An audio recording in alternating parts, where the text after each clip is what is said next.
El pasado 13 de septiembre de 2024, en las inmediaciones de la playa de la isla de la localidad de Mazarrón, en Murcia, en España, se extrajo del mar el primero de los 20 fragmentos de un barco hundido que a lo largo de 2 meses verán la luz. Se trata del llamado Mazarrón II, la embarcación fenicia más completa hallada jamás en cualquier lugar del mundo.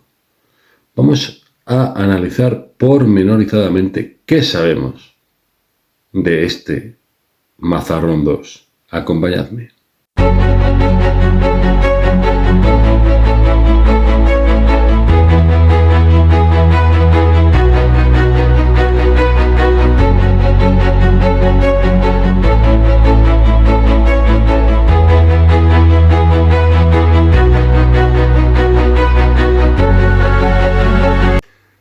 Bienvenidos al 31º capítulo de Alter Historia, el canal de historia alternativa. En 1988, a unos 50 metros de la orilla de la citada playa de la isla de Mazarrón en Murcia, cubierta por una capa de posidonia, aparecieron los restos de una embarcación a la que se acabó llamando Mazarrón I, ojo, distinta del Mazarrón II, de la que vamos a tratar en este vídeo. Este Mazarrón I, bueno, de lo que apareció fue la quilla, que es esta pieza que veis, que va debajo del casco, ¿verdad? Y unos pocos restos de las cuadernas del casco, unos pocos restos de madera, apenas nada realmente, ¿no? Sobre todo lo que apareció fueron los restos de la carga del barco. Aparecieron nada más que 8.000 restos de cerámica fenicia, ánforas, cazuelas, ollas, vajilla, un escarabeo de plata, podéis verlo, una punta de lanza. Y por esto tenemos muy claro que esto eran restos de una embarcación fenicia. Pero es que en 1994, 6 años después, unos buceadores encontraron los restos quizá del barco antiguo más completo hallado hasta el momento.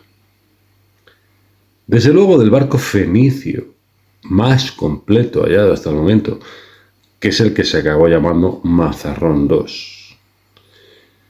Este barco, que estaba completo desde la popa hasta la proa, de hecho, bueno, tenemos las medidas exactas, que eran una eslora de 8,10 metros, es decir, de largo 8,10 metros, una manga de 2,25, de ancho 2,25 y un puntal de 1,10 metros.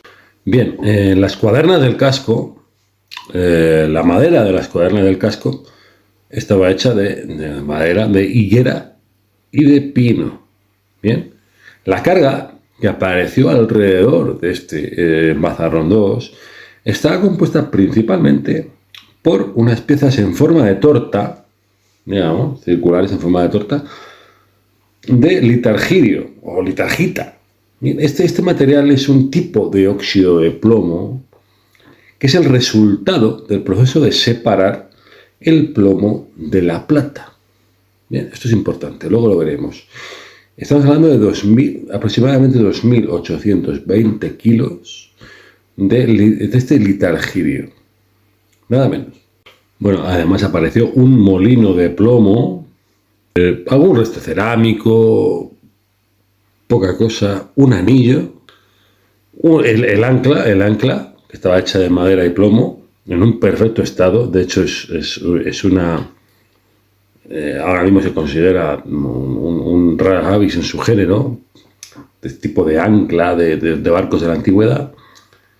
Bueno, todos los restos de estas dos embarcaciones, tanto del Mazarrón I como del Mazarrón II, que se extrajeron en su día, están expuestos a día de hoy en el Museo Nacional de Arqueología Subacuática, en Cartagena.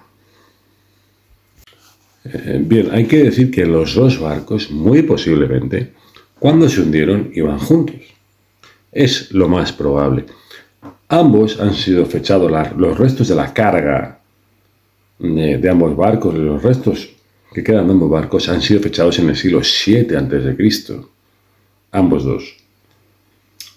Y digamos que tienen además unos cargamentos complementarios, porque el Mazarrón 1, lo que se ha encontrado alrededor de él, han sido sobre todo, bueno, restos de cerámicas y tal igual, este tipo de mercancía, mientras en Mazarrón 2, sobre todo, hemos encontrado este tipo de resto de este material, la litargita, lo que quedaba después de separar el plomo de la plata. Es posible que formaran parte de una flota un poquito más amplia, quizá hubiera un tercer barco, un cuarto barco, en el que hubiera realmente plata y otro tipo de materiales, pero digamos que los que se hundieron fueron estos dos, posiblemente a la vez. Bien, hay que decir que no parece el producto de un ataque o de algún acto de guerra que hubiera traído consigo, digamos, el hundimiento de ambos barcos, ¿no? No, sobre todo por el estado en el que ha aparecido el Mazarrón 2. El Mazarrón 2 ha aparecido en un estado, digamos, completo, desde la proa hasta la popa, y no parece compatible con el hecho de un hundimiento producido por algún incendio que se hubiera producido en la embarcación, o algún acto de guerra o de piratería que hubiera producido ese hundimiento.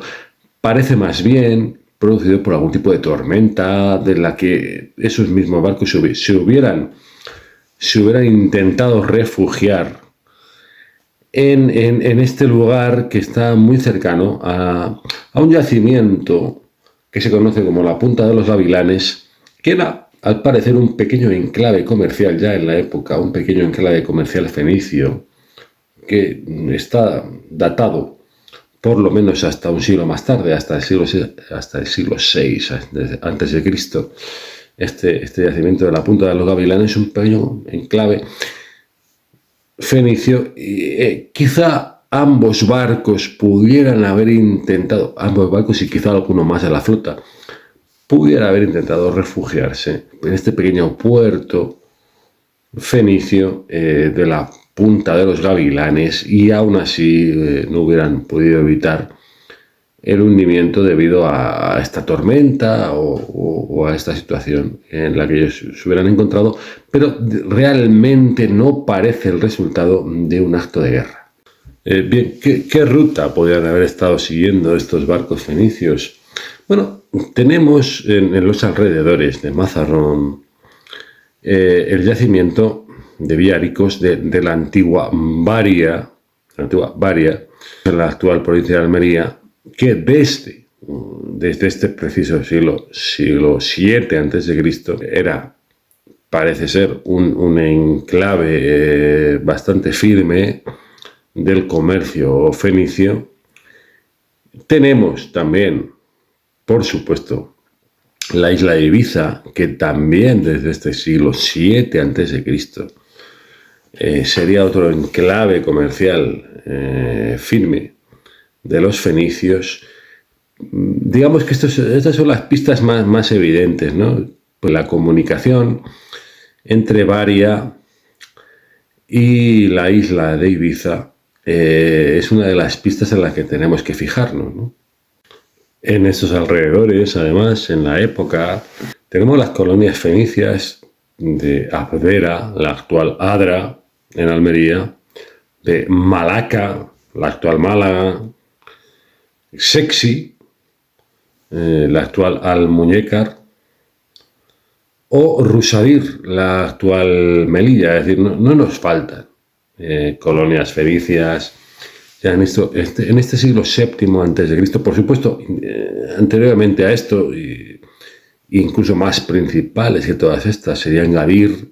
Ya estaríamos hablando de una zona un poquito más alejada, ¿no? Gadir, que es, digamos, la primera colonia fenicia fetén de la península ibérica, ¿no?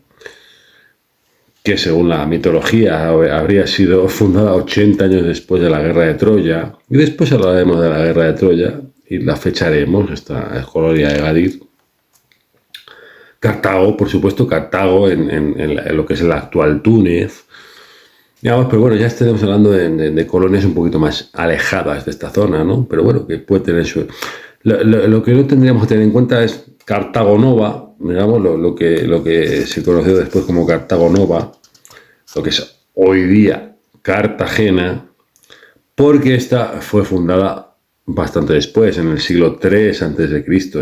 Bueno, es verdad que estaría fundada en el mismo lugar que un asentamiento ibérico anterior, llamado Mastia, ¿verdad? Esta Mastia, bueno, posiblemente pudiera haber tenido alguna relación con el comercio fenicio de la época, pero no lo sabemos muy bien, ¿no? Pero bien, para hacernos una situación de lo que era el comercio fenicio en la época, siglo VII a.C., península ibérica, en esta zona mediterránea de la península ibérica, bueno, pues nos hacemos una idea, ¿no? Bien, en cuanto al mineral, ¿de dónde podía proceder el mineral, esta litargita de la que estábamos hablando? Este resultado de la separación de la plata del plomo.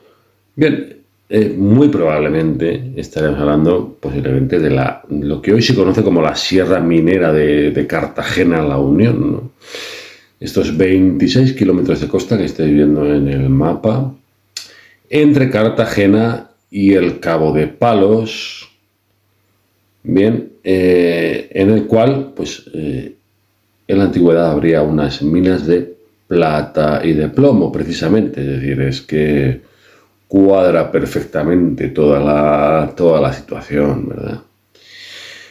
En torno a este naufragio, tenemos que, bueno, otra situación muy parecida que en su día apareció fue el naufragio de otro barco fenicio del mismo siglo, del siglo VII a.C., que apareció en la Isla Grosa. Esta Isla Grosa, estamos hablando de una isla localizada muy cerca de lo que hoy se conoce como la Manga del Mar Menor. Es decir, no estaría esta Isla Grosa, digamos, de lo que se conoce dentro de lo que es el Mar Menor, que sería esta franja de mar, llamamos de mar interior, que vemos en el mapa, sino en la parte más exterior de este conjunto de islitas y de apéndices costeros que formarían lo que es el Mar Menor de esta zona de Murcia. Poquito apartado de esto, en esta Isla Grosa se encontraron los restos de la carga de un posible naufragio de un barco fenicio también fechado en este siglo VII a.C., con lingotes de estaño y plomo. Y además, lo más llamativo, con 64 colmillos de elefante africano con inscripciones fenicias, posiblemente procedentes del norte de África, relacionados con la colonia de Cartago o con otras colonias anexas, ¿no? Todos estos restos de esta carga de este barco fenicio también están expuestos en este museo que os digo, el Museo de Arqueología Subacuática de Cartagena. Se llama el Pecio, se le llama el Pecio del Bajo de la Campana, ¿verdad? Pecio es lo que se suele entender como pecio es un barco hundido, para entenderlo, ¿no? El pecio del Bajo de la Campana, la madera del casco, o sea, de la madera del casco de este pecio, solamente han quedado un trocito de 43 centímetros. Sin embargo, de la carga tenemos todo esto que os digo, los colmillos de elefante, 64 colmillos de elefante, nada menos, y la carga de lingotes de estaño y plomo. ¿Qué quiere decir? Y esto es habitual, es decir, lo más normal es que en los restos de estos naufragios antiguos de la antigüedad nos encontremos con restos de la carga, no nos encontremos con restos del barco. ¿Por qué? Porque la madera es muy biodegradable, la madera de la que estaban fabricados los barcos. es muy biodegradable y lo más normal es que pasados los siglos y pasados los milenios, toda esta madera se disuelva en el mar, salvo que esté protegida por circunstancias excepcionales, como en el caso del Mazarrón 2. Pero lo normal es que aparezcan este tipo de naufragios, en los hallazgos de este tipo de naufragios, los restos de la carga, no del barco. Es decir, mineral de distintos tipos, metales de distintos tipos, incluso estos colmillos de marfil de los que estamos hablando, del pecio debajo de la campana, de los restos hallados en la Isla Grosa. Es más fácil que aparezcan este tipo de cosas, incluso cerámicas y demás, que restos de la madera de la que estaba fabricado el barco. Sin embargo, por eso es tan excepcional el hallazgo del Mazarrón 2, porque no es nada habitual que aparezca un barco completo, prácticamente completo, de la proa a la popa, como se halló el Mazarrón 2, por estar protegido por esta capa de Posidonia, ¿verdad? Que, bueno, por lo que sea, protegió más a este barco, al Mazarrón 2, que a su gemelo o a su vecino, al Mazarrón 1, ¿no? Pero bueno, se halló en un estado excepcional de conservación para la época en la que estamos hablando, ¿no? El siglo VII a.C. Bueno, ¿son estos pecios de Mazarrón los más antiguos que se han encontrado? En absoluto lo son. Lo que sí es cierto es que el estado en el que se ha encontrado el Mazarrón 2 es absolutamente excepcional, ¿no?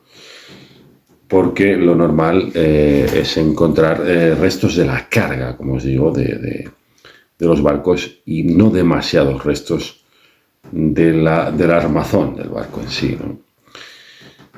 Tenemos en la historia de la arqueología subacuática, tenemos eventos como el de 1954, cuando se encontraron los restos de un pecio en el cabo Gelidonia, en el sur de Anatolia, en Turquía.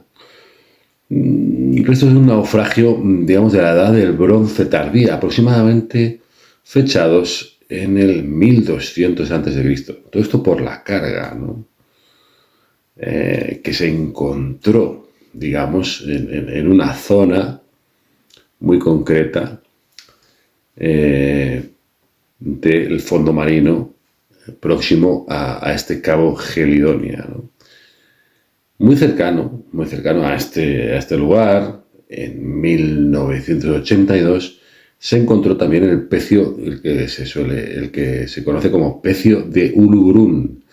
Como veis en el mapa, muy cercano también al cabo Gelidonia, en esta zona del sur de Anatolia, se encontró otro pecio que, por la carga, se ha fechado en torno al siglo XIV, incluso anterior a este otro, es en el siglo XIV a.C., ¿verdad? Y el más antiguo del que se tiene noticia, estaríamos hablando del pecio, del llamado pecio de Dokos, que se encontró en el mar Egeo en 1975, cercano a la isla, a la llamada isla de Aeropia, así se llamaba en la antigüedad, la isla de Aeropia, y estaría fechado en el 2000 aproximadamente, 2200 a.C. Y aquí no se ha encontrado absolutamente nada del pecio, solamente de la carga que podía llevar este barco, ¿verdad?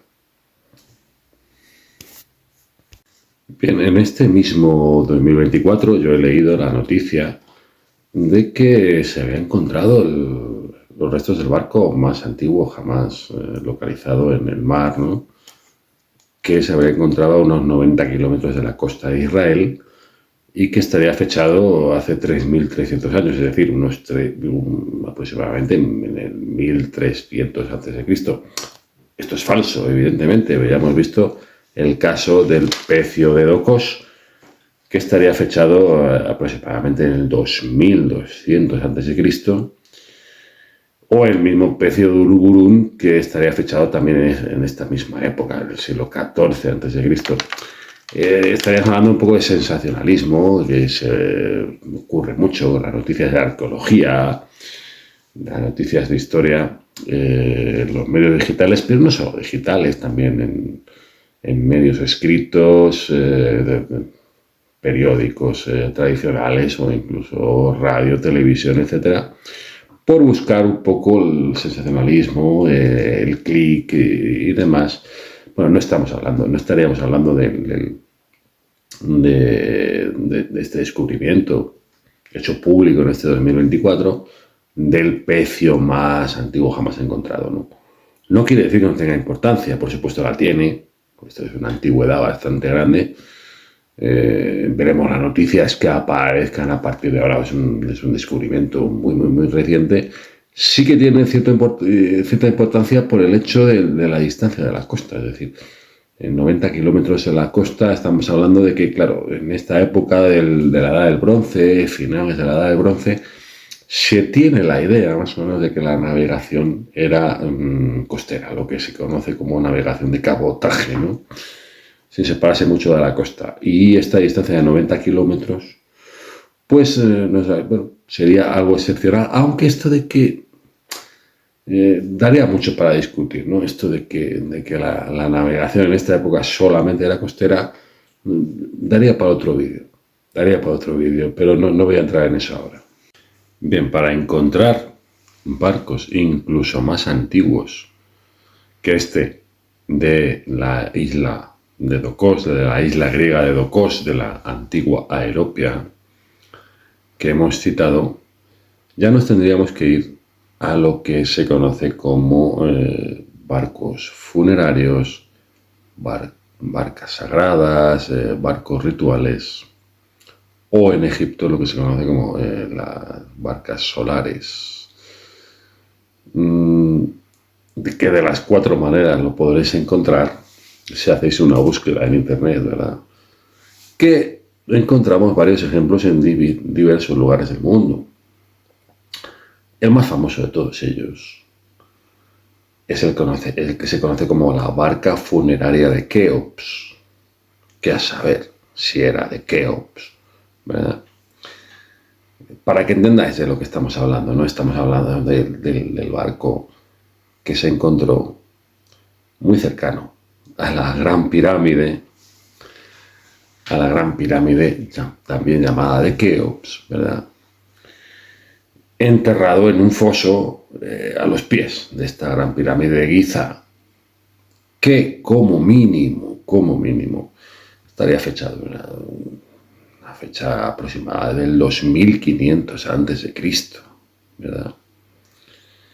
Es un barco que habría estado fabricado no para surcar ni el río Nilo ni el mar Mediterráneo, ¿verdad?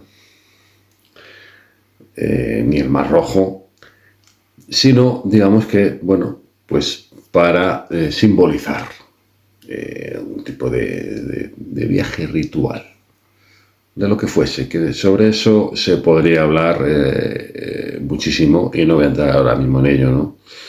Está hecho esta barca funeraria de Keops de madera de cedro, estaría fechado teóricamente en la 4ª dinastía egipcia y hasta hace poco tiempo estaba expuesto muy cerquita, pues, donde se encontró, ¿no? En las faldas, en un foso muy cercano a la Gran Pirámide de Keops, y ahora ha sido trasladado a lo que va a ser ya es el nuevo gran museo egipcio que se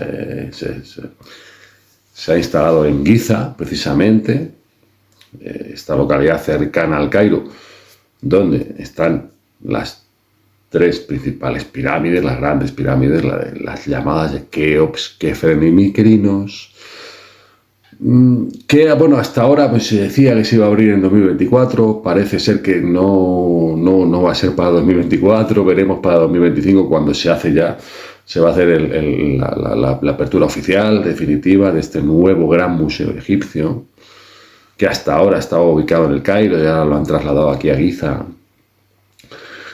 Bien, y lo han colocado allí, ¿no? Esta barca funeraria, esta barca sagrada, que aunque bien es cierto que no estaba fabricada para surcar las aguas, tenía un sentido ritual, sí nos da una idea de cómo podían ser los barcos de la antigüedad egipcia, ¿no?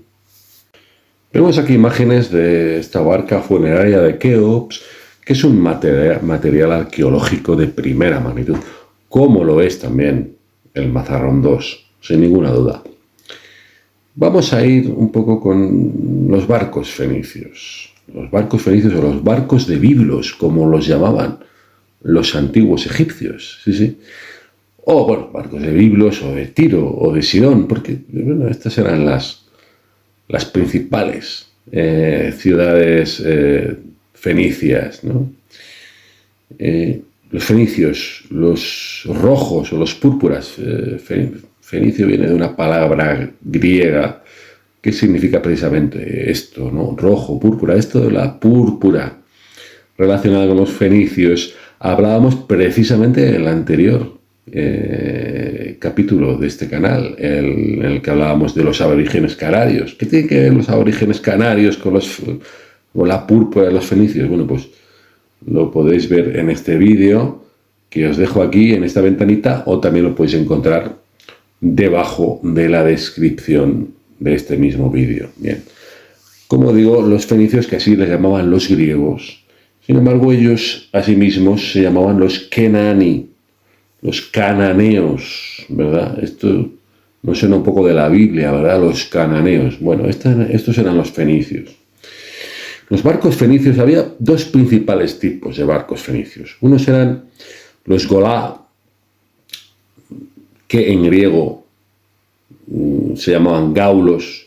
Estos gaulos serían los grandes barcos mercantes, que se entiende que aproximadamente desde mediados del segundo milenio antes de Cristo, aproximadamente desde el 1500 antes de Cristo, alrededores, habrían surcado el Mediterráneo en búsqueda de comercio, de colonias y de piratería, porque no solamente los fenicios se dedicaban al comercio, sino también, ojo, un poquito a esto, a la piratería, que esto también ejercían, ¿verdad? Estos barcos, estos gaulos, que eran, bueno, pues tenía la típica, el aspecto de, bueno, el casco curvo y panzudo, la proa y la popa eran idénticas, digamos que de eslora, lo que es de largo, podían tener entre aproximadamente 18 y 25 metros, de manga, de ancho, entre 5 y 8 metros, el puntal del que hemos hablado antes vendría a medir unos de 3 y 4 metros. Para los entendidos en náutica, decir que tenían un timón de espadilla y que el desplazamiento máximo era de 150 toneladas. Esto para los entendidos en náutica, no voy a entrar a detallarlo. Bien, esto sería uno de los dos tipos principales de barcos fenicios. El otro sería el hipos. El hipos era, al parecer, bueno, un barco un poco más pequeño, que era el típico barco de guerra, ¿verdad? Pero que no solamente, al parecer, se usó como barco de guerra, sino también para comercio, ¿verdad? Este barco tenía unas dimensiones aproximadas, bueno, vendría a ser entre 8 y 12 metros de eslora, ¿verdad? Hay que tener en cuenta que el Mazarrón II viene a medir en 8,10 metros de eslora. Es decir, el Mazarrón II vendría a ser algo parecido a un hipos, a este tipo de barco un poco más pequeño, que si bien se solía usar para la guerra, también se usaba para el comercio. Digamos, comercio a menor escala, quizá. Bien. Estos barcos, estos hipos, se llaman así, los griegos lo llamaban así, hipos viene a significar caballo, hipos en griego es caballo, porque tenían un mascarón de una cabeza de caballo en la proa, ¿verdad? Vemos aquí esta imagen de la maqueta que aparece, de esta reconstrucción del Mazarrón II que tenemos en el centro de interpretación que se ha erigido en Mazarrón, precisamente, sobre estos barcos. Y esta es la reconstrucción, la idea que se tiene de cómo podía ser este Mazarrón II. Y aquí aparece este mascarón con la cabeza de caballo. Bien, esto es muy interesante, esto del mascarón de proa, con la cabeza de caballo, del hipos, del llamado por los griegos hipos, pero no es que así lo llamaban los fenicios mismamente, pero sí los griegos. De hecho, en realidad muchas de las palabras que tenemos sobre el mundo fenicio nos viene de los griegos, porque nuestra cultura greco-latina, pues bueno, pues ha cogido todas estas terminologías griegas de aquella época, como los griegos se referían al mundo fenicio, ¿no? Y estos hipos, bueno, hay una teoría de una persona llamada Francesco Tivoni de la Universidad de Marsella. Publicó un artículo en la revista Arqueología Marítima Mediterránea, en la que, según él, bueno, pues el caballo de Troya, el famoso caballo de Troya, ¿verdad?, que habría aparecido por primera vez en la Odisea de Homero, que estaría esta historia fechada aproximadamente en el siglo VIII antes de Cristo, un siglo antes de la existencia de este Mazarrón II, ¿verdad? Después, más detalladamente, este mito del caballo de Troya habría aparecido en la Eneida de Virgilio, ¿verdad? Pero primeramente en la Odisea de Homero. Curiosamente no en la Ilíada, que es, digamos, el texto del que habla más propiamente de la guerra de Troya, sino en la Odisea. Pero bueno, estaríamos hablando de este caballo que habrían usado los aqueos para finalmente destruir Troya con un engaño, digamos, ¿no?, haciendo parecer que se habían retirado y dejando abandonado ese caballo allí en las playas cercanas a la ciudad de Troya, y que los troyanos pues habrían introducido dentro de la ciudad pensando que era una especie de presente y de bueno, pues nos retiramos, pero os dejamos aquí esto como una especie de regalo y de, bueno, pues nos rendimos, pero bueno, dejamos aquí esto como para un presente para los dioses. ¿Sabes? Lo metieron dentro de la ciudad de Troya y por la noche pues resulta que estaban dentro del caballo escondidos los principales guerreros de los aqueos, de los griegos, ¿verdad? Y lo que hicieron, pues bueno, pues fue quemar Troya, destruir Troya, ¿no?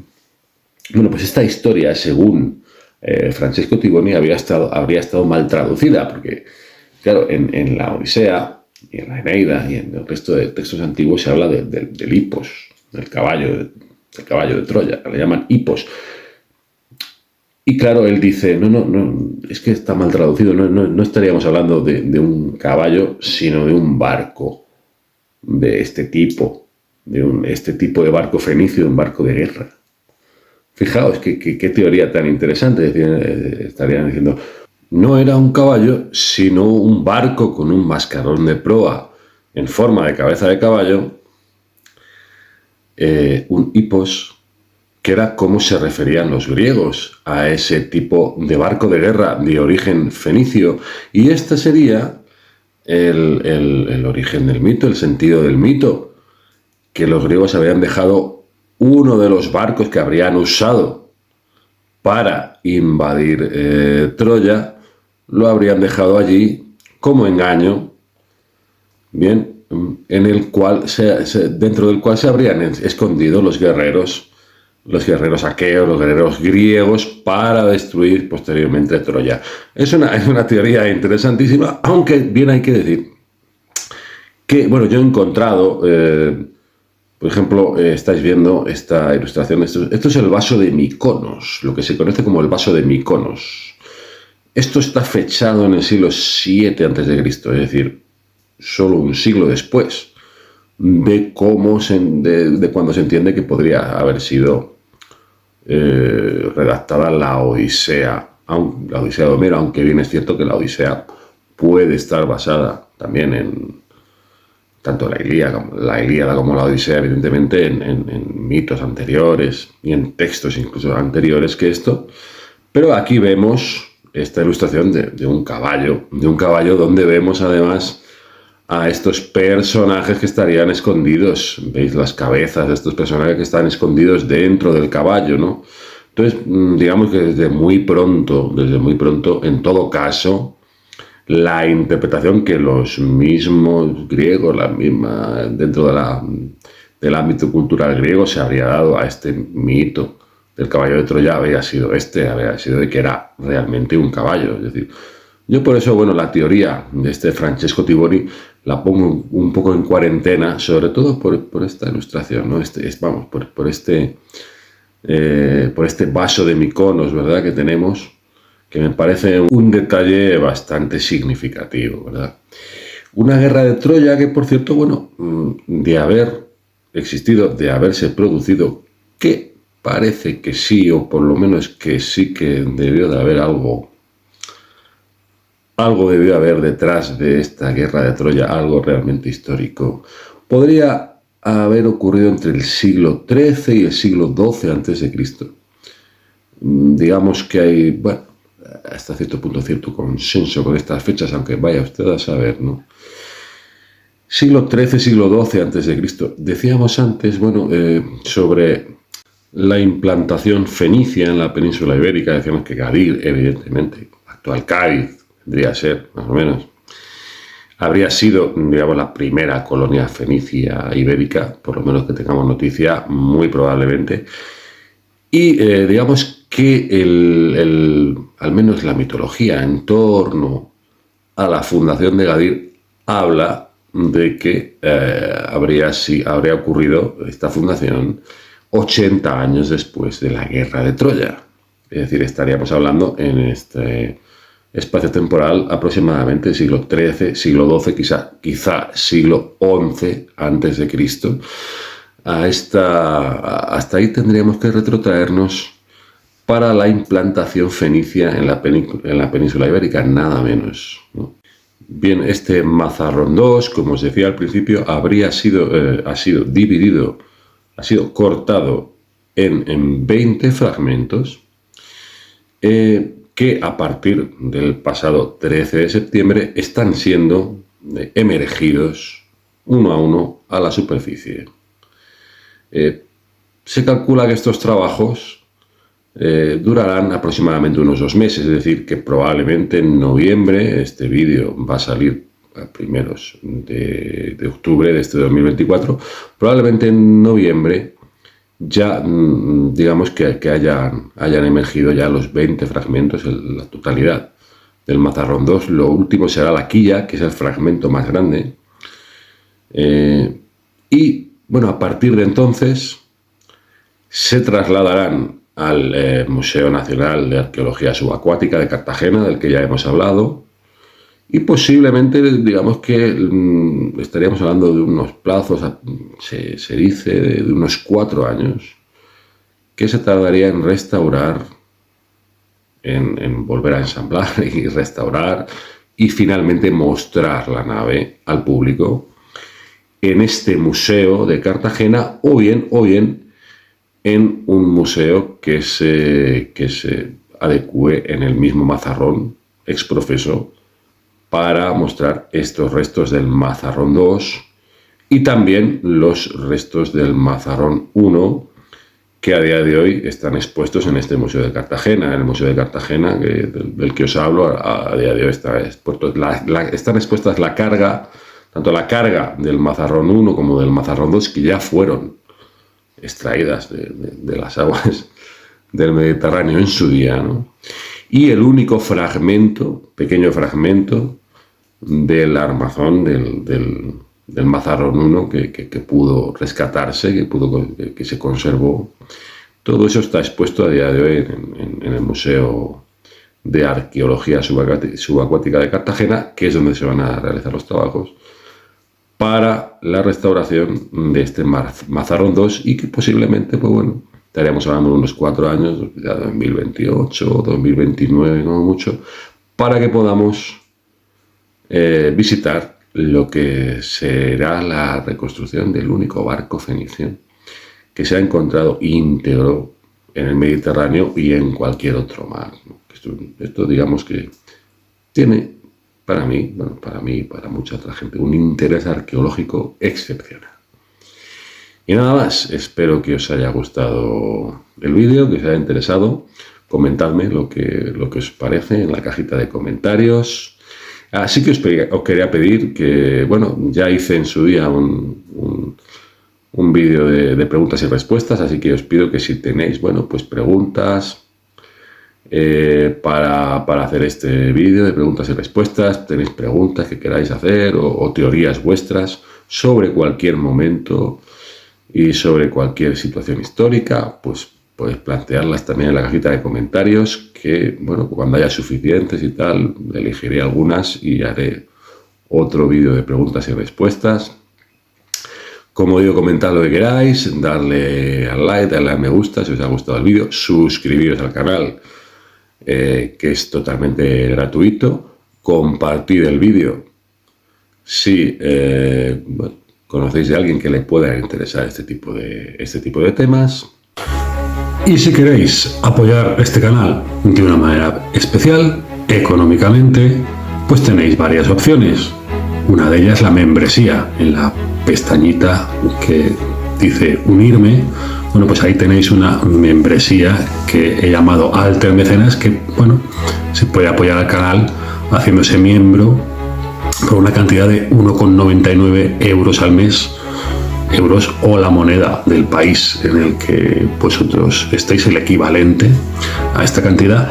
También tenéis los super thanks, los llamados super thanks, que bueno, son en esta pestañita que veis que dice gracias, sería poner un comentario destacado en la cajita de comentarios, dando además una donación o incluso la cuenta de PayPal, que siempre dejo en la descripción del vídeo.